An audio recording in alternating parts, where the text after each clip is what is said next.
भगवान के और भी अवतार हैं, जैसे ऋषभ देव जी भगवान के 24 अवतार में एक, पर उनकी भी कोई विशेष ज्यादा कथा नहीं है। 24 अवतार में श्रेष्ठ 2 ही अवतार हैं, राम और कृष्ण।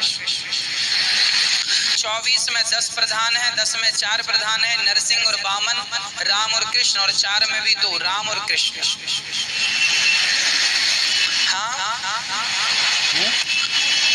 अब जैसे भगवान मोहिनी अवतार लिए, मोहिनी की भी विशेष पूजा कहाँ, मोहिनी भगवान का मंदिर कहाँ, कहीं नहीं है। भगवान की अवतार है जबकि मोहिनी अवतार का, पर भगवान की उन्हीं अवतारों का पूजन होता है जिन अवतारों में पूर्ण मर्यादाओं का पालन है ना। भगवान भी यदि मर्यादाओं का उल्लंघन करें तो उनको भी फिर, जैसे बुद्धावतार को बहुत विशेष महत्व नहीं है, ऐसी होता है। जबकि भगवान राम और भगवान कृष्ण ने धरती की सारी वेदों की सारी मर्यादाओं का पालन किया, इसीलिए सर्वश्रेष्ठ अवतार माने गए हैं। पाठक अनिरुद्ध जी, आपकी एक वीडियो सामने आई है, उसमें आप कह रहे हों कि जिन्होंने वेदों की मर्यादाओं का पालन किया है वही श्रेष्ठ हैं, राम और कृष्ण। इसके अलावा भगवान ऋषभदेव भी श्रेष्ठ नहीं है।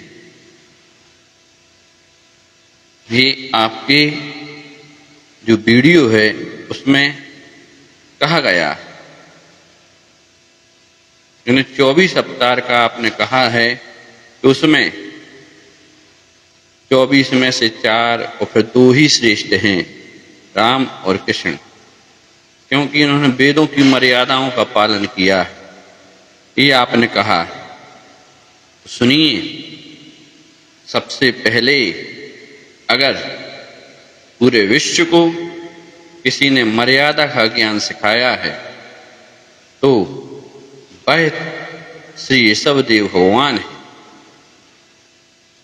श्री तीर्थंकर देव ऋषभदेव भगवान, उन्होंने अपनी संतान जो ब्राह्मी सुंदरी और भरत बाहुबली आदि 100 पुत्र, तो उनको साथ में बिठाकर नहीं पढ़ाया।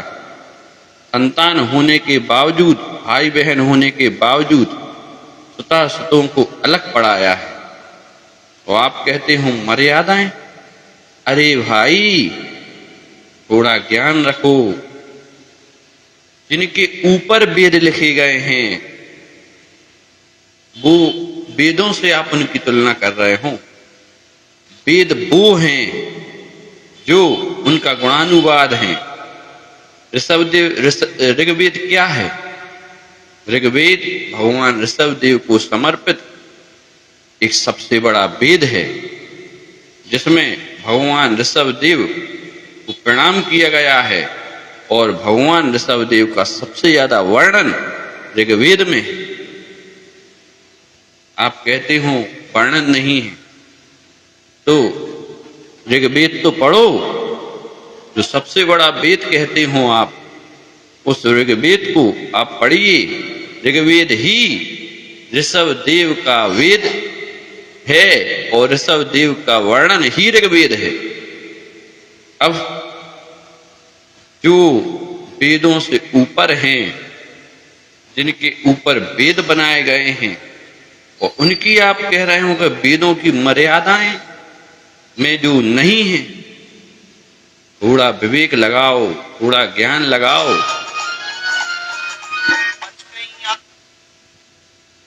ये माइक मिला है, अच्छा अच्छा बोलो। जिस गद्दी पे बैठे हो उस गद्दी पे रामायण गाओ, भागवत गीता गाओ, पर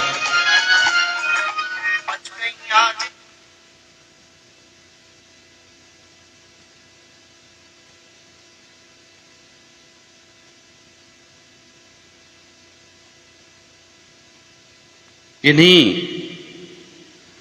भगवानों की निंदा ग्रह मत करो।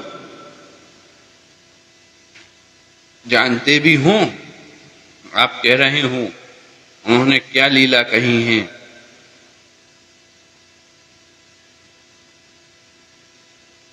तो एक बात का ध्यान रखो, उनकी लीला कितनी थी, वो कितनी है। बृहस्पति भी अगर कहना चाहे ना तो बृहस्पति भी नहीं कह सकते, जो जन्म से तीन ज्ञान के धारी हैं, मति शुद्ध अवधि, जिनके लिए सौधर्म इंद्र अभिषेक करने के लिए जन्माभिषेक को लेकर जाता है, सहस अठोत्तर कलसा प्रभु जी के सिर ढुरे, फिर भी वह कंपायमान नहीं होते। कौन? बालक ऋषभदेव। अभी तो भगवान जन्म वाली बता रहा हूं, फिर उसके बाद में उनका बल बताया जाता है। तो सुनो, उन बालक ऋषभदेव में जन्म से कितना बल है। सुनो, एक योद्धा होता है जो संपूर्ण युद्ध में कुशल होता है, और उससे बड़ा होता है 12 योद्धों की शक्ति एक ऋषभ में होती है, और 10 ऋषभों की शक्ति एक अश्व में होती है, 12 अश्वों की शक्ति के बराबर महेश होता है, और 15 महेश सम्मिलित शक्ति गज के बराबर होती है। एक सिंह में 500 गजों की शक्ति होती है, 2000 सिंहों की सम्मिलित शक्ति के बराबर अष्टपद में होती है, और 10 लाख अष्टपदों की शक्ति एक बल्लेम में होती है, और 15 लाख अष्टपदों की शक्ति एक पति वासुदेव यानी पति नारायण में होती है, और 2 बलदेवों की शक्ति एक वासुदेव में होती है, यानी कि नारायण में होती है। 2 वासुदेवों की शक्ति एक चक्रवर्ती सम्राट में होती है, और 1 लाख चक्रवर्ती सम्मिलित नागराज में शक्ति होती है, और 10 लाख नागराजों की शक्ति एक इंद्र में होती है, और 1 करोड़ से भी कई अनंतानंत इंद्रों की शक्ति तीर्थंकर देव की पैर की छिंगली में होती है। जब महावीर स्वामी को इंद्र ने सोचा इतने से बालक इतने बड़े बड़े कलश करेंगे तो क्या होगा, तीर्थंकर अवधि ज्ञान के धारी अवधि ज्ञान से जाना, उन्होंने छिंगली झुका दी। मेरू पर्वत जो कभी कंपायमान नहीं होता वह भी कंपायमान हो गया। ये शक्ति होती है तीर्थंकर देव में, इतनी शक्ति है भगवान ऋषभदेव में, जिनका नाम श्रवण करने से सारे वेद सारे तीर्थ हो जाते हैं। और स्वयं श्री कृष्ण ने, नारायण श्री कृष्ण ने भागवत गीता में जिनको प्रणाम किया है, और जिन अवतार की बात आप कर रहे हो, तुलना कर रहे हो, वो श्री राम इक्ष्वाकु कुल में जन्मे। वह इक्ष्वाकु कुल कहाँ से आया, किनके नाम से पड़ा? जब इक्षु रस के संग्रह का ज्ञान भगवान ऋषभदेव ने दिया, उस कुल का नाम, उनके कुल को उनको इक्ष्वाकु लोग कहने लगे। इक्षु रस संग्रह जब से उन्होंने ज्ञान दिया तो उनको लोग इक्ष्वाकु कहने लगे। उनका ही वंश इक्ष्वाकु वंश कहाया, जिसके नाम से भगवान राम इक्ष्वाकु वंशी हुए। तो भगवान श्री राम भगवान श्री ऋषभदेव भगवान के नाती हैं। भगवानों में तुलना मत करो, मत करो, मत करो। तीर्थंकर देव से श्रेष्ठ शक्ति विश्व में कोई नहीं होती, ना भूतो ना भविष्यति। और मैं ये कहता हूं, भगवानों से तुलना कहते क्यों हो? धर्म की बात करो, अहिंसा की बात करो, सत्य की बात करो, औचौर्य की बात करो, भगवानों की तुलना मत करो। और एक बात,